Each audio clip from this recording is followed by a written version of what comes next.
Hello friends, எப்படி டேஸ்ட்டான ரசம் வைக்கிறதுன்னு நம்ம இன்றைக்கி பார்க்க போகிறோம். நீங்கள் ஒரு பாத்திரத்தில் தேவையான தண்ணி எடுத்துக்கோங்க.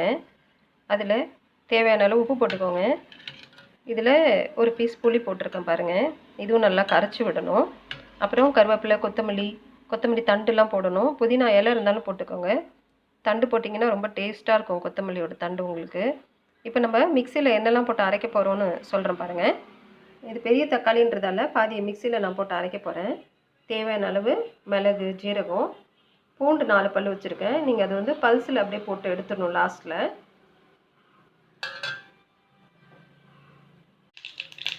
இப்போது தாளிப்புக்கு ஒரு வடைச்சட்டியில் கொஞ்சம் எண்ணெய் ஊற்றிக்கிறேங்க. கடுகு போட்டிருக்கேன், பெருங்காயம் போட்டுக்கணும். நான் ஒரே ஒரு காஞ்ச மிளகாய் போட்டுருக்கேன். உங்களுக்கு காரத்தை அந்த மாதிரி போட்டுக்கோங்க. கடுகு பொரிஞ்சோடனே நம்ம இதை அரைச்சி வச்சதை மிக்ஸ் பண்ணிவிட்டு இதில் ஊற்ற போகிறோம். இது நல்லா இப்போ கொஞ்சம் நொரக்கட்டி வரும் ஃப்ரெண்ட்ஸ். கொதிக்கலாம் விடக்கூடாது, ரசம் டேஸ்ட்டு போயிடும். நொரக்கட்டி வரும்போது நீங்கள் எடுத்து பாத்திரத்தில் ஊற்றிட்டு நீங்கள் சர்வ் பண்ணலாம். மஞ்சப்பொடி மிக்ஸ் பண்ணணும், அது மறந்துடாதீங்க.